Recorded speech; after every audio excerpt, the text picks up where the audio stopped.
Okay, wait up. Guys, give me one moment. We're gonna put my clothes in the dryer.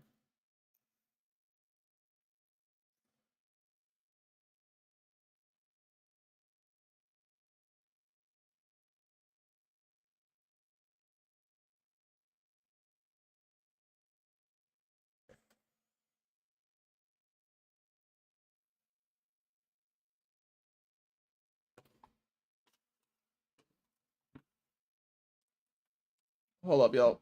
Be right back.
Okay, we're gonna start now. Did I even start on YouTube? I did. Ugh. Okay, let us begin. We are on letter L is 50. Yeah, we're on letter 55. Where are my glasses? I can't see without my glasses. There are my glasses. I found my glasses.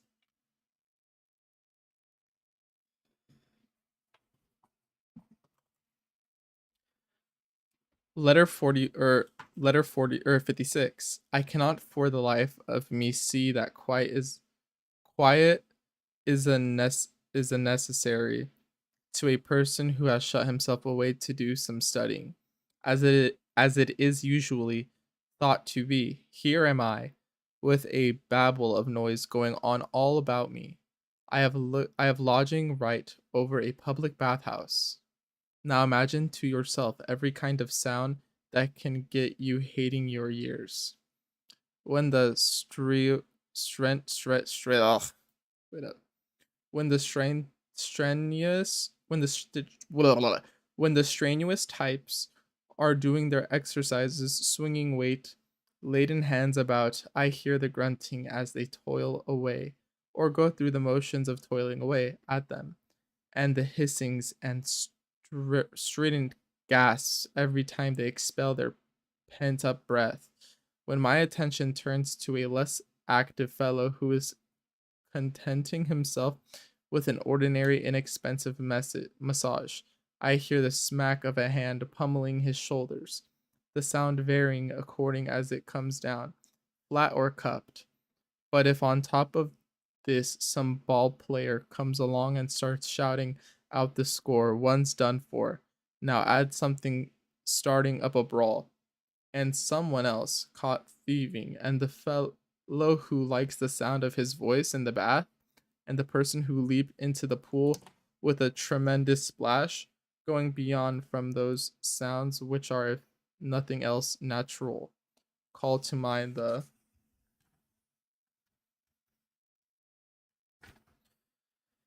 if nothing else, natural. Call to mind the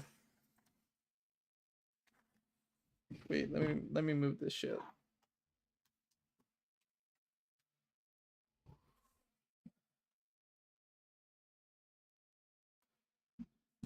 What the fuck? Sorry guys. Call to mind the hair remover, re- repeatedly giving vent to his shrill and penetrating cry, the better to advertise his presence never silent unless it be while he is plucking someone's armpits and making the client yell for him. Then think of the various cries of the man selling drinks, and the one selling sausages, and the other selling pastries, and all the ones hawking for the catering shops, each publicizing his wares from a distinctive cry of his own.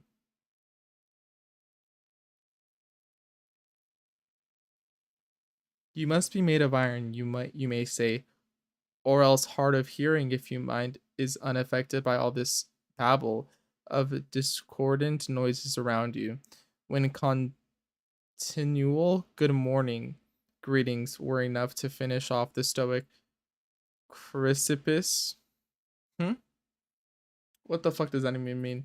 When continual good morning greetings were enough to finish off the stoic Chrysippus. But I swear I no more notice all the roar of noise than I do the sound of waves or falling water.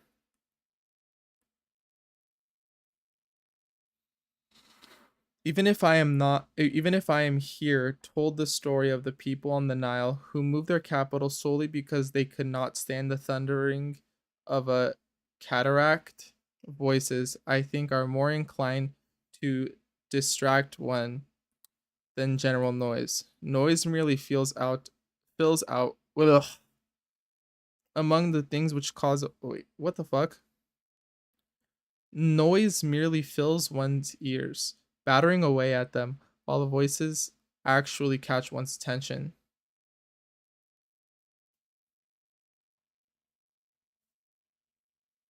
Among the things which create a racket all around me without distracting me at all, I include the carriages hurrying by in the street, the carpenter who works in the same block, a man in the neighborhood who saws, and this fellow tuning horns and flutes at the trickling fountain, the Meta Sudan's literally sweating turning post is a cone shaped fountain which trickled water down its sides. It is still visible near the Colosseum and emitting blasts instead of music. I still find an intermittent noise more irritating than a continuous one, but by now I have so steeled myself against all these things that I can even put up with a coxswain's strident tones as he gives his oarsmen the rhythm.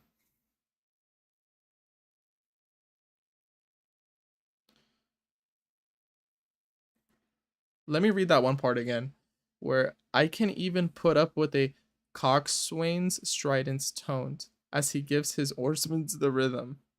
For I force my mind to become self absorbed and not let outside things distract it. There can be absolute bedlam without so long as there is no commotion within.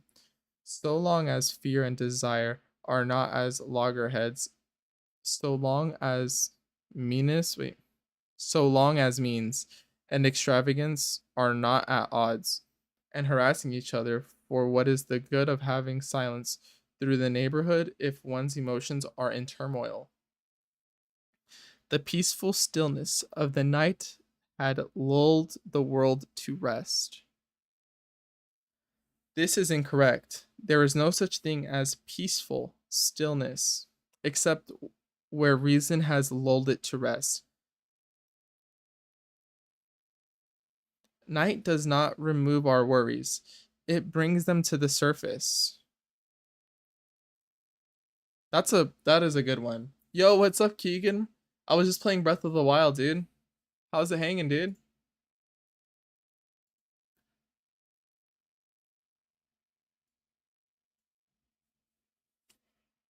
All it gives us is a change of anxieties, for even when people are asleep, they have dreams as troubled as their days. The only true serenity is the one which represents the free development of a sound mind. Look at the man whose quest for sleep demands absolute quiet for his spacious house to prevent any sound disturbing his ears. Every one of his hosts of slaves preserves total silence, and those who come anywhere near him walk on tiptoe.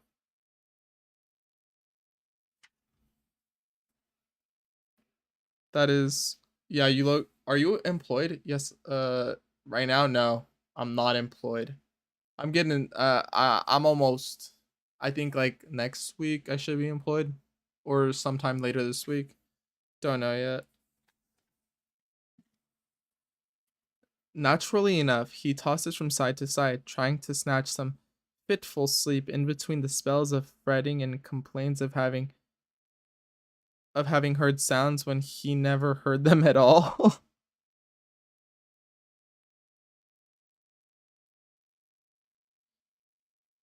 And what do you suppose is the reason? His mind is the ferment.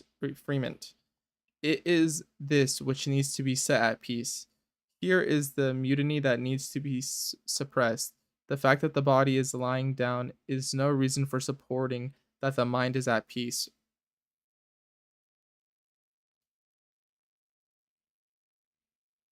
Rest is sometimes far from restful. Whatever you said, fucking jittle fuck. Latugan. Hence, our need to be stimulated into general activity and kept occupied and busy with pursuits of the right nature, whether we are victims of the sort of idleness that wearies of itself. When great military commanders notice indiscipline among their men, they suppress it by giving them some work to do, mounting expeditions activities to keep them actively employed. People who are really busy never have enough time to become skittish. Hmm?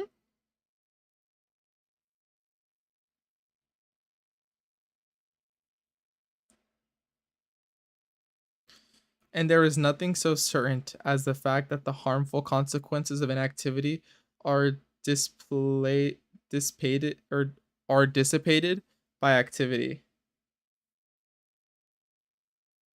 That this is a pretty good chapter. That was a pretty good fucking girl. Why the hell are you reading? Bro, because why not? We already played games. We played Overwatch. We played fucking Breath of the Wild. I mean, I'm just trying to show you guys some shit that I like too, you know? We commonly give the impression that the reasons for our having gone into political retirement are our disgust with public life and our dissatisfaction with some uncongenial and unrewarding post. Yet every now and then, ambition rears its head again in the retreat into which we were really driven by our apprehensions and our wanting interest. For our ambition did not cease because it had been rooted out, but merely because it had tired. It had tired? It had tired. Wait, but merely because it had tired?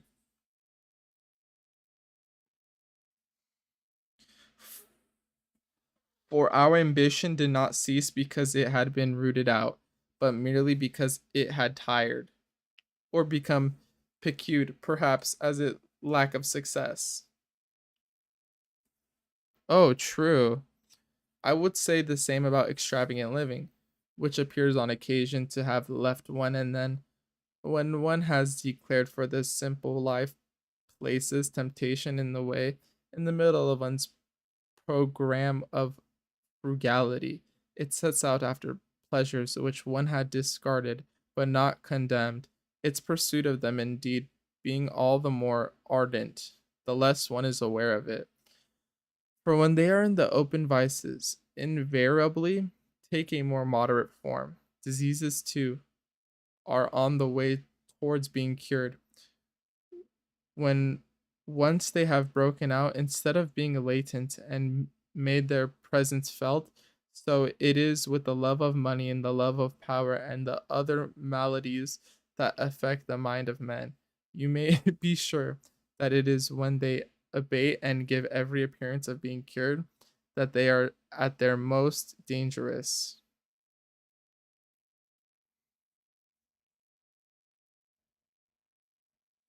We give the impression of being in retirement and are nothing of the kind. We give the impression of being in retirement and are nothing of the kind. What the fuck does that mean? We give the impression of being in retirement and are nothing of the kind. For it we are genuine in this. If we have sounded the retreat and really turned away from the surface show, then as I was saying a little while ago, nothing will distract us. Men and birds together in full course will never break into our thinking. When that thinking is good and has at last come to be of a sure and steady character, the temperament that starts at the sound of a voice or chance noises in general is an unstable one and one that has yet to attain inward detachment. It has an element of uneasiness in it and an element of the rooted fear that makes a man a prey to anxiety, as it is as in the description given by our Virgil. W. Virgil reference. Seneca. Yo, hello. Hello.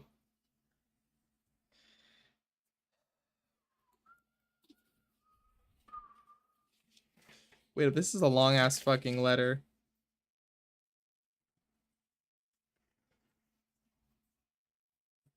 And I, who formerly would never flinch at flying spears or serried ranks of Greeks, am now alarmed by every breeze and roused by every sound to nervousness and fear, for this companion and this load alike.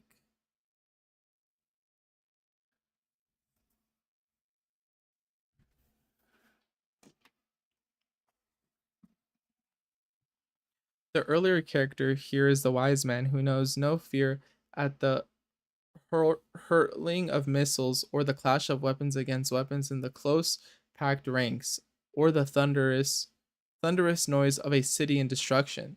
The other latter, one has everything to learn. Fearing for his belongings, he pales at every noise, a single cry, whether it is pros- prostrates,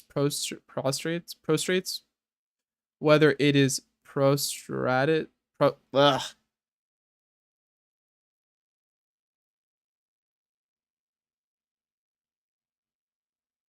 the Senate that after.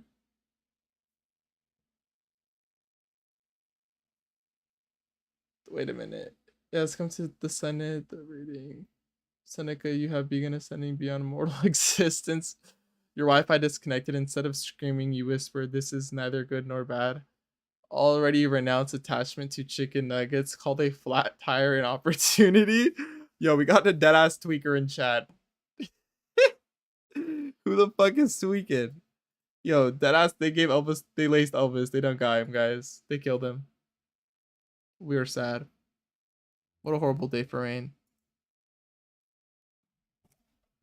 The earlier character here is a wise man who knows no fear at the hurling of missiles or the clash of weapons against weapons in the close packed ranks or the thunderous noise of a city in destruction. The other later one has everything to learn. Fearing for his belongings, he pales at every noise. A single cry, whatever whatever it is, prostrates him, being immediately taken for the yelling of the enemy. The slightest movement frightens him out of his life. His baggage makes him a coward. Pick out any one of your successful men with all they trail or carry about with them, and you will have a picture of the man in fear for this companion and this load. You may be sure then that you are at last lulled to rest, when noise never reaches you, and when voices never shake you out of yourself, whether they be menacing or inviting, or just a meaningless hubbub of empty sound all around you. The fuck is a hullabub? Hublub.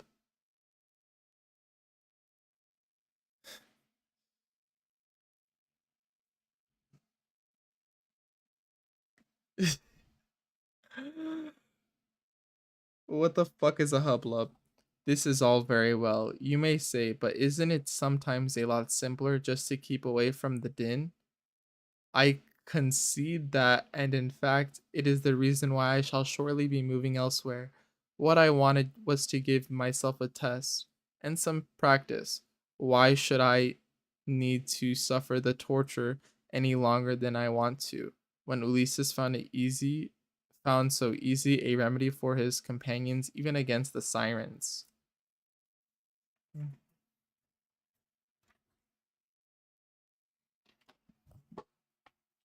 Well, we cannot get through to the next chapter in enough time or the next letter today, guys. So we are on letter uh we just skipped a fuck ton. We're like at some 60 something now. So stop by for tomorrow. We'll be streaming that, and we might stream some Cuphead with Dean. That would be pretty dope if you guys would want to see that. Well, guys, thank you for stopping by for the stream today. Make sure you all have fun watching. Bye, everybody.